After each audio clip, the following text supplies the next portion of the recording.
20 मई 2025 की ये बातें। मध्य प्रदेश के इंदौर शहर का रहने वाला एक कपल, जिसमें सोनम रघुवंशी और राजा रघुवंशी दोनों ही हनीमून मनाने के लिए जाते हैं इंदौर से लगभग 2100 किलोमीटर दूर शिलोंग में। वहाँ घूम रहे थे और घूमते घूमते अचानक से लापता हो जाते हैं। इसके बाद ये बात परिवार वालों को पता चलती है, तो परिवार वाले आखिरकार मीडिया की मदद से उन्हें ढूंढने की कोशिश कर रहे थे। और जब सरकार पर लगातार दबाव बनता है तब सरकार जाग जाती है और उसके बाद फिर उन्हें तलाश करना शुरू कर देती है। आखिरकार कई दिन बीत जाने के बाद पता चलता है कि 2 जून 2025 को 11:30 के आसपास मेघालय प्रदेश के जिला पूर्वी खासी हिल्स का सोहरा थाना लगता है, उसी की एक जगह लगती है बोईसा डोंग पार्किंग स्थल के पास एक गहरी सी खाई के अंदर लाश मिल जाती है। और लाश की जब शिनाख्त की जाती है तो पता चलता है कि इसी कपल में से जो राजा रघुवंशी है ये उसकी लाश है। अब ये लगातार मामला सुर्खियां बटोर रहा था, हाईलाइट हो रहा था। ऐसा कौन सा हिस्सा था भारत का जहां पर इस मामले की चर्चा शुरू नहीं हो रही थी। आखिरकार पुलिस पर दबाव बढ़ जाता है। पुलिस जब इस मामले की कोशिश कर रही थी तभी पिछले दिनों का यानी कि 23 मई 2025 का अंतिम बातचीत का एक ऑडियो होता है जो वायरल हो जाता है। सोनम रघुवंशी अपनी सास से बातचीत कर रही थी। सास से बातचीत का ये वीडियो वायरल हो जाता है ऑडियो। उसमें यह बताया जाता है कि सोनम का अपना एक उपवास है। उपवास होने की वजह से उसने खाने पीने की किसी चीज़ की बात नहीं कर रही थी। उसने कहा कि मैं कुछ भी नहीं खाऊंगी। जब पुलिस ने इस मामले की जांच पड़ताल करना शुरू किया है तब पुलिस की यहाँ से आंखें खुल जाती हैं कि कहीं ना कहीं सोनम का ही इसमें रोल है। दरअसल पुलिस पहुंच जाती है उस होटल में जो सिपारा होम स्टे होता है, वहां जाकर पूछताछ करती है कि क्या आपने सोनम को देखा, वो आई तो कब आई, कैसे आई। तो बताते हैं कि 23 मई 2025 को, जिस दिन वो लापता हुआ था राजा रघुवंशी, वो उसी दिन उस होटल में आई थी। जब उन्होंने पूछा कि उसका व्यवहार कैसा था, कैसी बातचीत कर रही थी, क्या उसने कोई खाने का ऑर्डर दिया था कि नहीं दिया था, तब होटल का मालिक कहता है कि साहब हाँ, उसने खाने का ऑर्डर दिया था, वो भी बहुत अच्छे अच्छे पकवान का ऑर्डर दिया था। बहुत ही सामान्य दिखाई दे रही थी। इसी बीच बस पुलिस की आंखें इसलिए भी खुल जाती हैं क्योंकि पोस्टमार्टम जो रिपोर्ट है, पोस्टमार्टम रिपोर्ट से ये पता चलता है कि जब उसकी सास से बातचीत हुई थी, सास से बातचीत के दौरान ही आधे घंटे के अंतराल में ही राजा रघुवंशी का कत्ल हो जाता है, मर्डर हो जाता है। अब पुलिस ने जो अपनी दिशा थी और दशा थी, दोनों ही एक तय कर ली थी कि हमें किस ट्रैक पर चलना है, कातिल कहाँ किस रास्ते पर मिल सकता है। इसके बाद उन्होंने इस आसपास के इलाके में जहाँ जहाँ सोनम और राजा रघुवंशी घूम रहे थे, उन इलाकों के जो नेटवर्क थे, मोबाइल टावर थे, उनको खंगालना शुरू किया। और इन टावरों पर कौन कौन चल रहा है, कौन कौन मोबाइल पर बातचीत कर रहा है, तब 3-4 नाम सामने आते हैं। आखिरकार पुलिस ने जब उन्हें पकड़ा, गिरफ्तार किया, तब देशवासियों को यकीन ही नहीं हो रहा था कि सोनम भी ऐसा कर सकती है। आज की इस कहानी के माध्यम से यही जानने की, समझने की कोशिश करते हैं कि आखिरकार सोनम ने अपने उन कातिलों के साथ मिलकर, जिन्हें उसने हायर किया था, जो पति को मरवाया था, उनके साथ आखिरकार क्या क्या प्लानिंग की थी, कैसी प्लानिंग की थी। आदाब, नमस्कार, सत श्री अकाल। मैं उस्मान सैफी। आज की जो सच्ची घटना मैं आपको सुनाने जा रहा हूं, ये सच्ची घटना शुरू होती है मध्य प्रदेश के इंदौर शहर से। जो कपल अचानक से गायब हो जाता है, उसके बाद फिर मेघालय की पुलिस हो या फिर इंदौर की पुलिस हो, लगातार कोशिश कर रही थी। अब एक एक पल पल की जानकारियां मीडिया में लगातार प्रकाशित हो रही थी, चाहे वो इंग्लिश पेपर हो, हिंदी पेपर हो, इलेक्ट्रॉनिक मीडिया हो या फिर प्रिंट मीडिया हो या फिर साथ ही सोशल मीडिया हो। हर प्लेटफॉर्म पर बस 2 ही नाम थे, सोनम रघुवंशी और राजा रघुवंशी।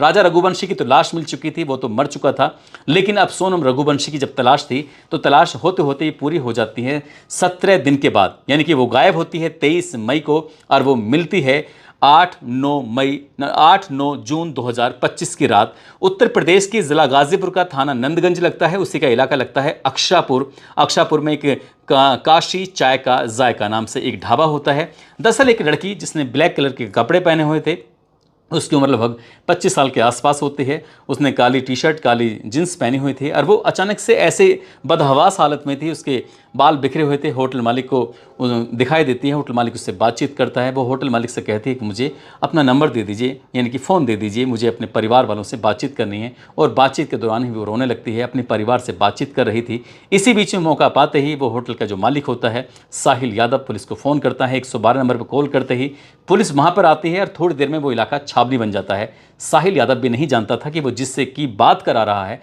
दरअसल ये मामला इतना ज़्यादा हाईलाइटेड था। हालांकि वो जानता था कि मामला है, लेकिन वो नहीं जानता था कि सोनम रघुवंशी यही है जिसकी आजकल इन दोनों खूब चर्चाएं चल रही हैं। आखिरकार पुलिस आती है, पुलिस ने उसको उत्तर प्रदेश की गाज़ीपुर की पुलिस ने वन स्टॉप सेंटर होता है, उसमें जो सखी वन स्टॉप सेंटर उसमें रखा जाता है और ये सूचना इंदौर पुलिस को दी जाती है, यही सूचना मेघालय की पुलिस को दी जाती है। मेघालय की पुलिस कई टीमों में हिस्सों में काम कर रही थी और कई हिस्सों में काम करने के दौरान ही एक टीम यहाँ पर पहुँच जाती है। यहाँ आने के बाद इसको सीधा लेके जाते हैं पटना एयरपोर्ट पर, लेकिन जहाँ जहाँ सोनम रघुवंशी जाती थी वहाँ वहाँ मीडिया के कैमरे उसका पीछा नहीं छोड़ रहे थे, चाहे वो उत्तर प्रदेश हो चाहे वो बिहार हो।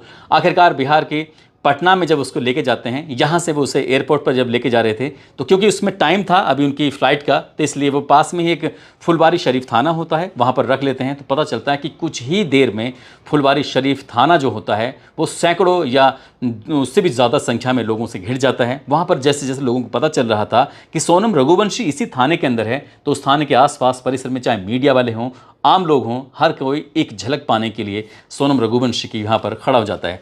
पुलिस को लगता है कि कहीं इसकी जान को खतरा ना हो जाए, इसलिए भारी सुरक्षा के साथ इसको एयरपोर्ट पर लेके जाते हैं ताकि वही वहाँ भले ही चाहें इंतज़ार करना पड़े। आखिरकार इंडिगो की फ़्लाइट का इंतज़ार किया जाता है 6E775 जो इसे कोलकाता लेके जाने वाली थी। यहाँ से कोलकाता लेके जाते हैं, उसके बाद फिर गुवाहाटी लेके जाते हैं और गुवाहाटी से वापस वो शिलांग पहुँच जाती है। वही शिलांग जिसमें अपने पति को लेकर गई थी, जहाँ पर उसने अपने पति का कत्ल कराया था, जहाँ पर उसने पति को बेदर्दी से बेरहमी से मौत के घाट उतरवाया था।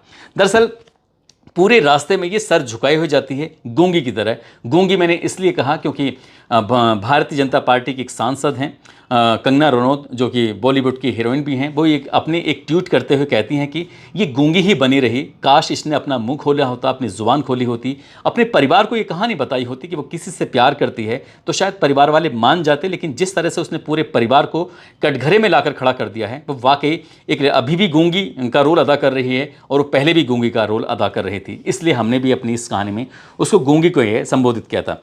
दरअसल सोनम ने अपने पति से शादी की 11 मई 2025 को। शादी होने के बाद वो बहुत जल्दी जल्दी कर रही थी, 11, 12, 13 तक तो रहती है अपने ससुराल में, उसके बाद फिर 14 तारीख को वापस वहाँ पहुँच जाती है अपने मायके में।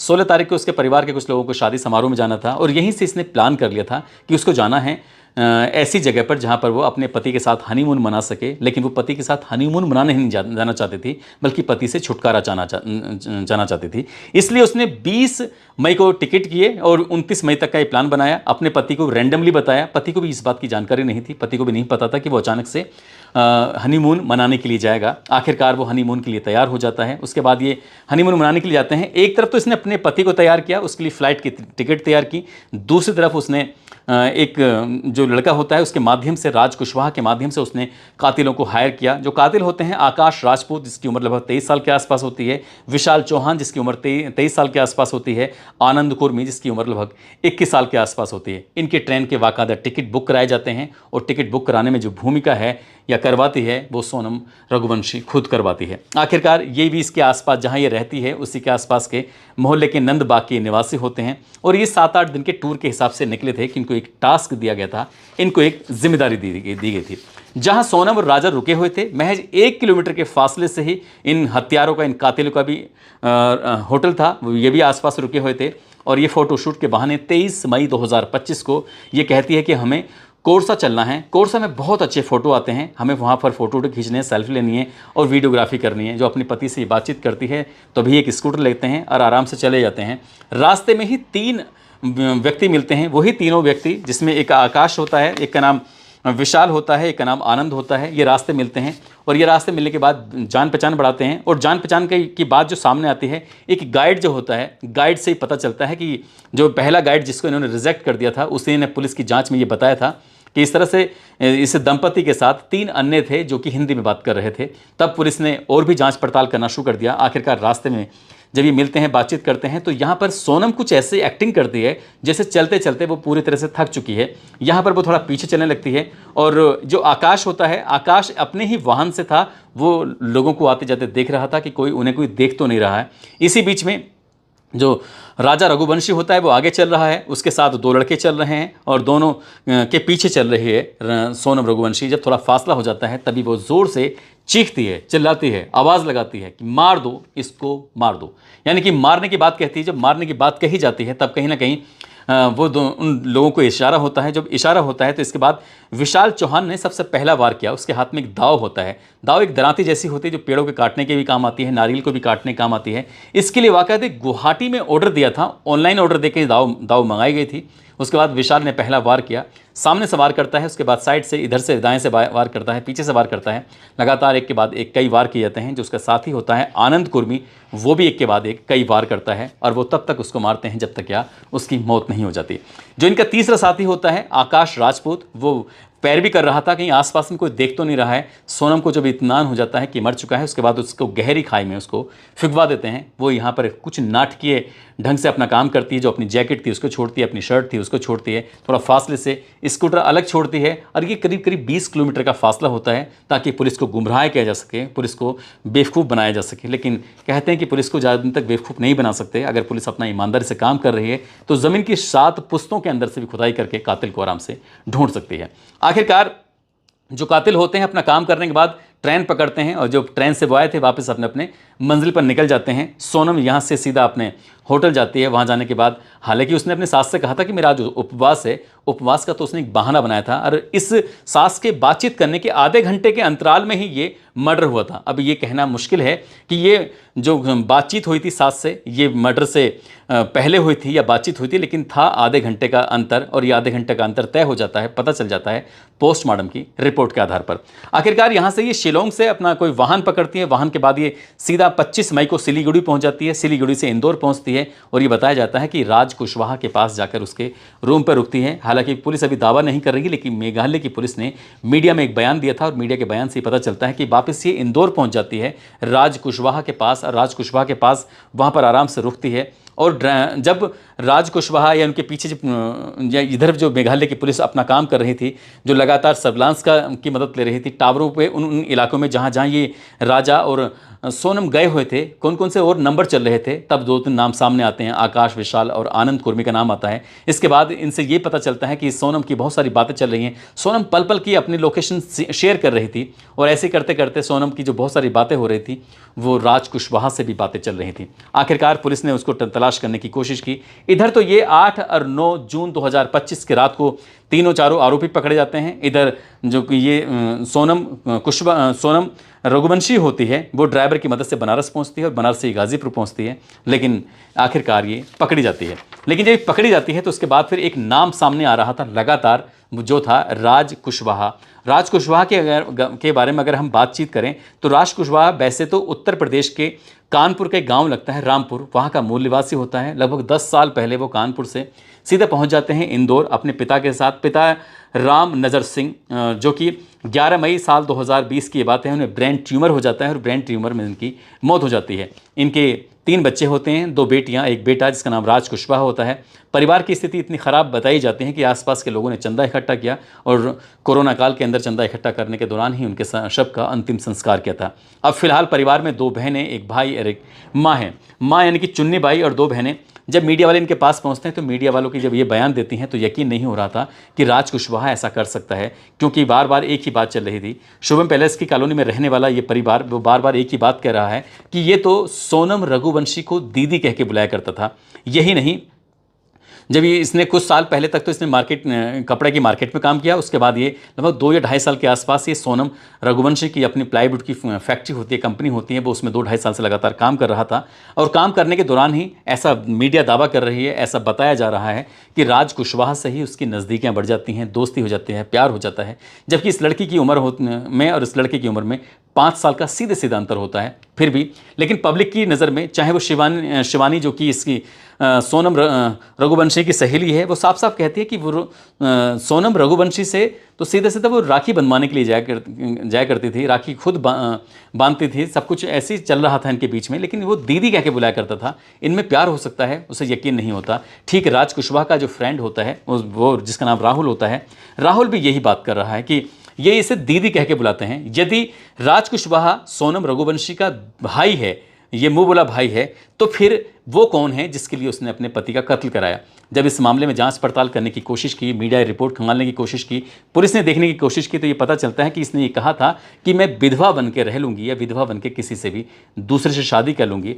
जब इनके परिवार वाले आपस में एक पत्रिका के माध्यम से इस लड़की को ढूंढते हैं। लड़की के बारे में पता चलता है कि सोनम रघुवंशी है, प्लाईवुड के इनके अच्छा काम है। राजा रघुवंशी खुद अपनी माँ के पास वो पत्रिका लेके जाता है, कहता है कि ये भी मांगलिक है, हम भी मांगलिक हैं, दोनों की अगर शादी की बात चले तो कैसा रहेगा। परिवार वाले आपस में दोनों बातचीत करते हैं, पहले फ़ोन पर बातचीत करते हैं, फिर मिलते हैं और मिलने के बाद 11 फरवरी 2025 को रोका होता है और तारीख तय हो जाती है कि 11 मई 2025 को आखिरकार इनकी शादी हो जानी चाहिए। और शादी भी हो जाती है धूमधाम से। और शायद इसलिए उसने मांगलिक दोष को कम करने के लिए ही इसने अपने पति के कत्ल का प्लान बनाया था कि पहले से जो मांगलिक है उससे शादी हो जाएगी, मांगलिक दोष कम हो जाएगा, उसके बाद वो विधवा हो जाएगी। अब ये शादी जो करने वाली थी विधवा बन के, क्या राज कुशवाहा से ही करने वाली थी या कोई और इसका प्रेमी है, ये पुलिस की जांच के बाद ही स्पष्ट हो सकेगा। लेकिन अभी तक की पुलिस की जांच में जो भी कुछ आया है वो ये आया है कि राज कुशवाहा से लगातार कांटेक्ट में थी, उससे बातचीत कर रही थी और शायद उसने राज कुशवाहा के लिए ही अपने पति राजा रघुवंशी का कत्ल किया था। हालांकि पुलिस उसे मेघालय लेके गई है ट्रांजिट रिमांड पर, उससे बातचीत कर रही है, पूछताछ कर रही है। जो बाकी आरोपी हैं राज कुशवाहा, विशाल, आकाश, आनंद, सभी से पूछताछ चल रही है। पूछताछ के बाद ही सब कुछ स्पष्ट हो सकेगा कि आखिरकार सच्चाई क्या है। लेकिन जिस तरह से ये पूरा मामला हाईलाइट हुआ है उसमें उपवास की बात थी और उपवास की बात को जब उसमें सिपारा होटल में जाकर इसे क्रॉस चेकिंग किया तो वहाँ से पता चलता है कि ये जो सोनम रघुवंशी है इसका अपने ही जो सास से झूठ बोलना और साथ ही वहाँ होटल में जाकर एक नई कहानी निकल के सामने आना। अल्बर्ट पेट जो होता है उसने गाइड के माध्यम से पता चलता है कि 3 हिंदी भाषी बोलने वाले लड़के हैं जो यहाँ पर हैं। मोबाइल नेटवर्क से उन तीनों का पता कर लिया जाता है और साथ ही ये पुलिस को थोड़ा शक होता है, ये जो वहाँ के एसपी हैं, आईपीएस ऑफिसर, उनका भी कहना है कि हनीमून कपल जब भी हनीमून मनाने के लिए आते हैं तब वो बहुत सारे फ़ोटो लेते हैं और सोशल मीडिया पर एक्टिव रहते हैं और जानकारी शेयर करते हैं। लेकिन इस कपल ने कोई भी फ़ोटो, कोई भी जानकारी अपने शेयर नहीं की थी कि हम कहाँ घूम रहे हैं, क्या खा रहे हैं, क्या पी रहे हैं, क्या नहीं कर रहे हैं। और इसी से कहीं ना कहीं इनको शक होता है कि इनके आपस में जो दिखाने के लिए एक दूसरे के पति पत्नी ज़रूर थे लेकिन दूरियाँ बहुत ज़्यादा थीं। आखिरकार आगे जाहिर सी बात है सोनम रघुवंशी और ये बाकी की जो टीम है वो जेल जाएगी और जेल जाएगी तो बड़ी सज़ा भी होगी। लेकिन इस बीच में राज कुशवाहा जो बेहद गरीब है, जिसके परिवार के लोग बहुत ज़्यादा गरीब लोग हैं, जिसके पिता जब उसके ख़त्म हो जाते हैं तब उनका अंतिम संस्कार करने के लिए भी लोग चंदा इकट्ठा कर रहे थे। और ऐसी स्थिति में जो अकेला इकलौता मात्र कमाने वाला व्यक्ति होता है वो भी जेल चला जाए तो जाहिर सी बात है परिवार पर दुखों का पहाड़ टूट ही जाएगा। साथ ही राजा रघुवंशी जो अपने परिवार का लाडला, जो कि उसका बिजनेस माइंडेड था, ट्रांसपोर्ट का पूरा काम खुद देखता था, उसके साथ ऐसा होता है तो ये भी वाकई अपने आप में बड़ा भयानक है, खौफनाक है। काश के सोनम रघुवंशी ने अगर भागकर किसी अपने चाहने वाले से शादी करने का फैसला लिया होता तो ये कहानी शायद दुनिया के सामने इस तरह से चल नहीं रही होती। दोस्तों, इस पूरे घटनाक्रम को सुनाने का उद्देश्य किसी को परेशान करना नहीं है, किसी का दिल दुखाना नहीं है, बल्कि आपको जागरूक करना है, आपको सचेत करना है और जाते जाते ये बताना है कि मेघालय के मंत्री होते हैं अलेक्जेंडर लालू हेग ने एक बयान दिया। उन्होंने कहा कि राजा रघुवंशी और सोनम रघुवंशी के परिवार ने जिस तरह से मेघालय के स्थानीय लोगों के लिए, मेघालय की पुलिस के लिए, मेघालय की सरकार के लिए लगातार सवाल खड़े कर दिए थे, जबकि उनकी सरकार का, उनके स्थानीय लोगों का इस पूरे मामले में कोई रोल नहीं था। सोनम का और राजा का इनका व्यक्तिगत मामला था। पूरी सरकार को बदनाम कर दिया, सबको बदनाम कर दिया। उन्हें सार्वजनिक मंच पर आकर माफ़ी मांगनी चाहिए। यदि वो माफ़ी नहीं मांगेंगे तो सोनम और राजा रघुवंशी के परिवार पर मानहानि का केस ठोंका जाएगा और उनसे इस बात पर लड़ाई लड़ी जाएगी। उन्हें फिर बताया जाएगा कि किसी को बदनाम करने का क्या नतीजा होता है। दोस्तों, जाते जाते कुछ लोगों ने नाम लेने की अपील की है, जिसमें उषा सिंह, विनय रावत, फिरोज़ खान, अशोक कुमार, फरहान अहमद, शशि सक्सेना, शैलेंद्र ठाकुर, गुरजीत सिंह, अंकुर पंडित, मुकेश सिंह, अरुण कुमार, कृष्णा कुमार, गीतेश्वरी यादव, जय सिंह, नीरज कुमार, सचिन कुमार, सुरजीत कुमार, प्रतीक कुमार, शिव कुमार यादव, हरीश प्रजापति, धीरज चौधरी, जाहिद अल्ताफ़, ऋषि दुबे, प्रिंस सिंह चंदेल, उमेश जायसवाल, रितेश मौर्य, मंजू शर्मा, नितेश कुमार। आप सब लोग अपना ख्याल रखें, सुरक्षित रहें। जय हिंद, जय भारत।